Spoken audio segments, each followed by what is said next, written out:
My guest today is a legendary guitarist, singer, songwriter, producer, Grammy Award winner, Rock and Roll Hall of Fame, and Songwriters Hall of Fame inductee. Okay.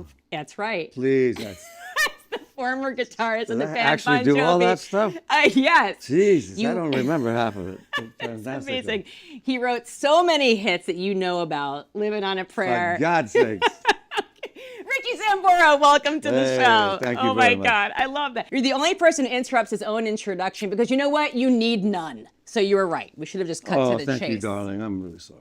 Richie, Yeah, are you I'm having a joking? good time, you know. No, so am I. I know. I'm like going to fly off this seat. I'm so excited. Yeah, I haven't really talked to anybody in a long time about anything. You know. Yeah. Cut my mouth I'm shut. honored that you decided to sit with me. I'm honored that it you- means so much to me, truly. I know, and thank you, because you're bringing rock and roll back. Oh, You know, and on a mission. you, man, me too. Yes, That's exactly. it. You know, I mean, that's definitely what's going on. It is. I just want to congratulate you on this new music. Can we you. just start there? I had I Pray like on a loop as you were arriving because I'm just so amped about it. I can't even imagine how excited you are to get this new music out. I mean, how does it feel right now? It's so invigorating at this point in your career to have You know such what? great new It's music. yes, for a man of my age, it's kind of an amazing thing. But you know, this was something that I've been making records, you know, for a pretty long time now. So and I never actually stopped. So the craftsmanship of making records is my pleasure to do. Right. And I don't hear a lot of artists like taking the time to actually do those kind of things anymore. But I do have the luxury of not having to worry about a #1 hit or anything Right. like that, because that would be facetious. I would have to be 18 or something like that, or you know, doing something like that. So this is a specific genre, and you know, I kind of hit it when I hit it. And it's just great. You know, I mean, I thank Pray you. just out the gate. It's such a beautiful anthemic rockin' song. You know, it's a banger. Yeah, and you know what? If you listen to the lyric, it's about really. I'm just a reporter on the scene as a songwriter. You know, just going, hey, we need to at this point because things are a little bit discombobulated in this Yeah. world. You know, and so yeah, I was like the guy on the corner watching everybody go by, and was able to you know, put it into words Yeah. and music, and you know, Bob Rock and I knocked it out of the park. You know, I mean, I think we knocked it out Did. of the park. And I love that you and Bob have reconnected for this. You know what? There's 4 records that I've done. Yeah. You know, besides the Bon Jovi stuff that you know me. Well, let's talk about Thank You, Good Night. And you Thank you. Good night. Now, you watched it with John, right? Yes, the beginning stages of it. Yeah, I did. Right. And what was that experience like? You know, you know, hey, look, this obviously was his personal perception, and his whole documentary was his perception, his baby. You know, I really had nothing to do with it. You know, and there were some incongruencies about time periods and this and that, and it continues on, but yeah, you know, I think that I disagree with a lot of stuff or whatever, but I'm not like, Right. I'm not really shaken by it, you know, at that point. And it gave me a platform to go, here's some new music now. Right. You know, where now it's relevant, because I think, you know, a guy that's been around the block like me and my age needed a platform. You know, Merck convinced me of that, obviously. Well, I think it's just like, it's a celebration regardless of Bon Jovi, the music. I mean, It could have been more of a celebration, darling. We could have cut that down to about 2 hours. And because to me, the celebration would have been the great songs Yeah. that we wrote and how we sold all those millions of records and played for people for 30, I was in the band for 32 years, Yeah. which is unbelievable anyway. Like It's five unbelievable. guys could be married for 32 years. I mean, that's Unbelievable. incredible. Yeah. And that celebration of those great songs that people really took into their lives. That's what I believed, you know, the 40-year celebration would be Right. myself. But Right. but like I said, it was his baby. Right. It was his baby. Of course, I talk about your departure, and you've said that you don't regret the departure, you regret how you did it. That's right. So, what would you have done differently if you could go back? What would you have changed about that? I probably would have left earlier. I might have left a couple albums before because, you know, I think John was moving into a place where he wanted to not really be a band. You know, he you know what? When we first met, he was thriving to be a kind of, you know, a solo artist in a Bruce way or a Rick Springfield way. Right. You know how that was going to happen to him, you know. And I just said, American rock and roll band.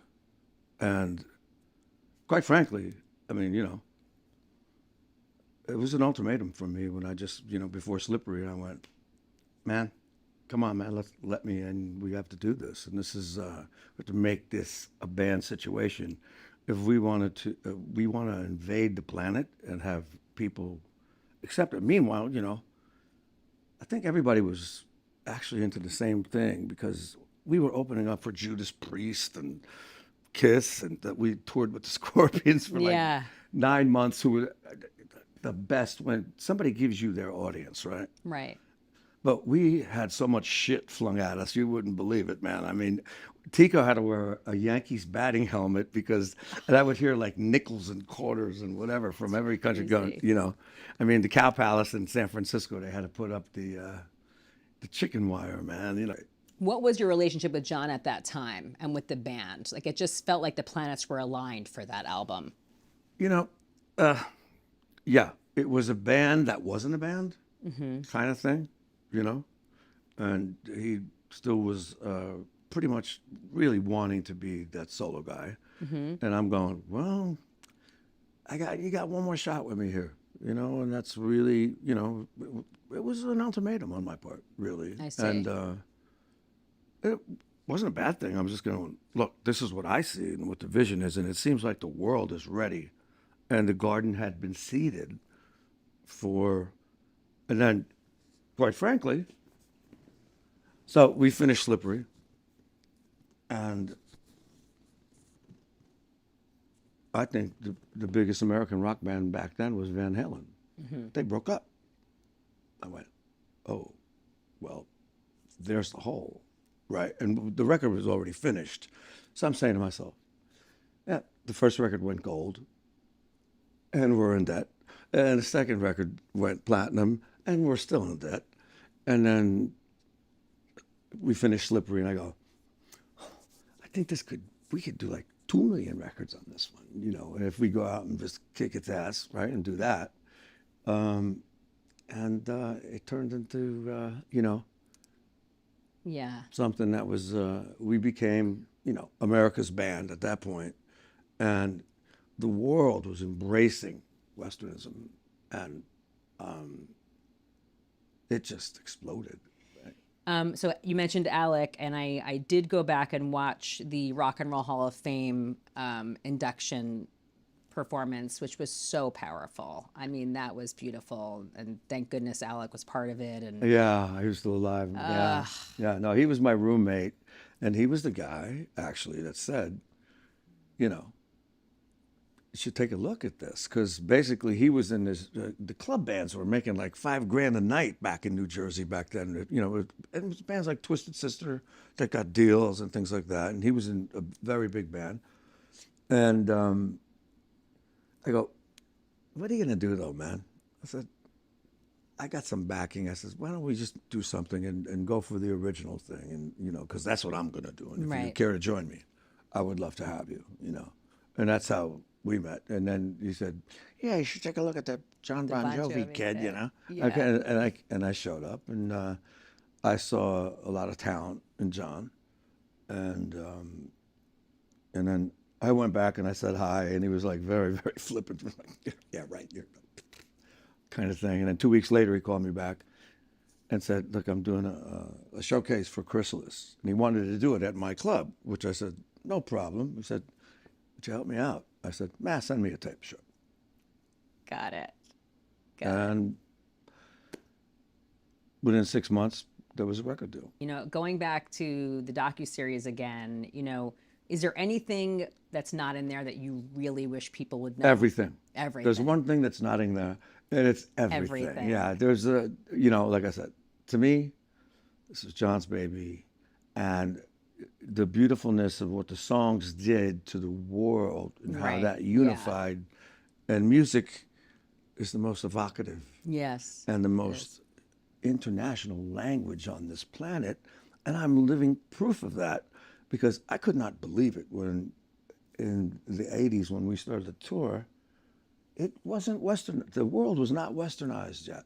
And then a couple of years later, everything really changed, and American rock and roll was really, really welcome, almost as my heroes, which were all the English guys. So one other thing about the documentary is that John has said that he is waiting for a phone call from you to see if you would play with the band again. Don't. Listen. What do you think about that? I had said yes because the fans would just love it. It's not finance. It has nothing to do with that. The world could use it. Yes. But as John said, he's been having problems with his voice. And now he had that operation with some plastic thing in his larynx, and it's an iffy thing at best. I mean, you know, I don't know if there's anybody that has ever had that be successful. I'm not really sure about that. And I went to his house. Right. And we talked about it. I said, how is that, man? Like, what's going on? You know, I mean, your brain, physiologically, it doesn't seem almost possible. Your brain teaches this plastic thing how to function, to work for itself. Like almost like you got to relearn speech in a way and things like that. You know, so like I said, first time I've ever really heard of that operation or something like that. So, you know what? I mean, I would definitely go. And, you know, I mean, I Pray was, you know, earmarked almost for Bon Jovi. Right. It's almost going to be that It's My Life moment. I sense that, yes. It was going to be that It's My Life moment, and if John and I did a duet on that particular song, and Merck is the guy that convinced me to hold it and wait, because he thought John and I were just like had a bad marriage or something like that, and that wasn't the truth. He just didn't have it, right? You know, and that, you know, that's not good. That's all you can do. So if he gets it back, I'll go play. I got songs. That's unbelievable. It's so special. It's so special. Are you still in touch with the other guys in the band? Yeah, no, you know, it's like casually, because there's a you know, there's a bit of a rift. Yeah. Because I didn't agree with everything in that documentary. Right. And it was, you know, I think in bands, like in any kind of even marriage, relationship, whatever, there's going to be blips in the radar screen. There's going to be stuff going on. And it didn't deserve to be mounted on me so hard. And that was, Jesus, it seemed like a lifetime ago. It was like 15 years ago or something, 17 years ago and stuff like that happened. So, and anything that I did well was unmentioned. So I just shut up. That was it. In this time since you leaving the band, what have you discovered about yourself? There's life. Now, because we worked really, really, really hard. I mean, you know, and especially John and I, because we had to write the songs, and I was always a co-producer on the records. Yeah. And so I spent every moment. So when the rest of the guys got a chance to live a little bit of that life, and, you know, everybody just wanted to talk to me and John anyway. And, you know, I've had some famous girlfriends which was a lot of fun, to be honest with Right. you. You know what I mean? I had a great time, and made some hit records and things like that outside of the band. Right. Also did my own albums and my own tours. Yes. And so I think I had a lot of fun. Looking back at your entire career and your personal journey, what makes you the most proud?